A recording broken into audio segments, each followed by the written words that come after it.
రాజకీయాలు రాను రాను ఇలాగా దుర్భాషలతోటి వ్యక్తిగత విమర్శలతోటి ఇలా దిగజారిపోతున్నాయి చిరంజీవి గారు. ఇది కాదు, ఇది ఆ హుందాతనం ఉండాలి. ఉండి కూడా ఎన్ని సాధించాం మేము. అది ఇదవుతున్నట్టు ఎంత మదన పడుతున్నారంటే వన్ టు వన్ కూర్చున్నప్పుడు ఆయనతో నాతో చెప్పినప్పుడు ఇప్పుడు కూడా అలాగే అయిపోతుంది. అలా అవ్వకుండా ఉంటే బాగుంటుంది అంటే అలాంటి అవ్వకుండా ఉంటే బాగుంటుందన్న ప్రయత్నంలో నేను కూడా మిమ్మల్ని ఇన్స్పిరేషన్గా తీసుకుని నేను వెళ్ళినవాడేనండి. కానీ ఆ ధాటికి ఆ మాటలకి మాట పడటం మాట అనటం ఇది నా వల్ల కాదు, మీలాగనే.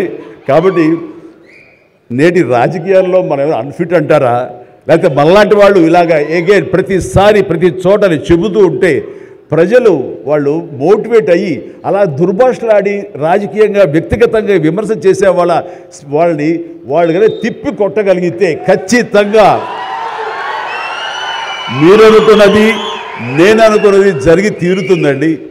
ఒక వాజ్పేయి గారు ఆ రోజుల్లో స్టేట్స్ మ్యాన్ అంటారు. ఆయనలాగా మళ్ళీ అంత హుందాతనం మళ్ళీ మనం ఈ రోజున మనం వెంకయ్యనాయుడు గారిలో చూస్తున్నాం. అయితే ఆయన రాజకీయంగా కొంచెం విశ్రమించారు కాబట్టి ఈ రోజున ప్రజలే ఆలోచించుకోవాలి. అలాగా నోరు జారే వాళ్ళని దుర్భాషలాడుతూ వ్యక్తిగత విమర్శలు చేసేవాళ్ళని తిప్పికొట్టే విధంగా నిర్ణయించే శక్తి మీకే ఉన్నది, మీరే నిర్ణయించుకోవాలని చెప్తున్నాను.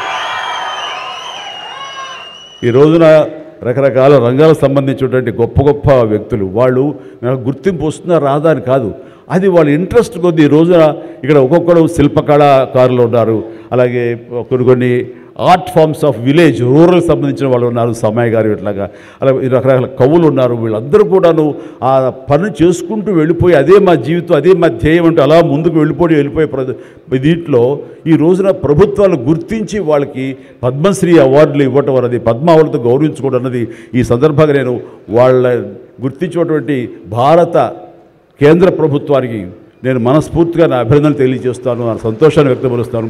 దీనికి మరీ ముఖ్యంగా మన ప్రియతమ నరేంద్ర మోడీ గారు ప్రధానమంత్రి, ఆయన దీన్ని గుర్తించి అలాగా ఇవ్వడం జరిగింది. ఇక్కడ ఒక విషయం చెప్పొచ్చో చెప్పకూడదో తెలియదు కానీ ఒక విషయం చెప్తాను. మధ్యాహ్నం నాకు అవార్డు మీకు ఇవ్వాలనుకుంటున్నాము, మీకు మీ కన్ఫర్మేషన్ కానీ మీ యొక్క ఆమోదం మాకు తెలియాలంటూ హోమ్ డిపార్ట్మెంట్ నుంచి ఫోన్ ఇచ్చినప్పుడు ఒక షాకు లోనయ్యాను. అప్పటికి ముందు నుంచి స్పెక్యులేషన్స్ ఉన్నాయి కానీ నాకు ఇవన్నీ కూడా వస్తాయి లేవో అనే దాని మీద ఎప్పుడో మీమాంస ఉండేది నాకు. వాళ్ళు చెప్పగానే సంతోషించాను. సో ఈవినింగ్ ఎన్నింటికి వస్తుందని వాళ్ళు 6-7 o'clock వస్తుంటే అప్పటి నుంచి చాలా టీవీలు ముందు కూర్చున్నాను. సో కొంతసేపు చూసేసరికి రాలేదు ఆ వచ్చినాయి అని గబగ నేను సర్దుకొని కూర్చుంటే ముందు పద్మశ్రీ అవార్డులు ఒక 34-36 వచ్చినాయి.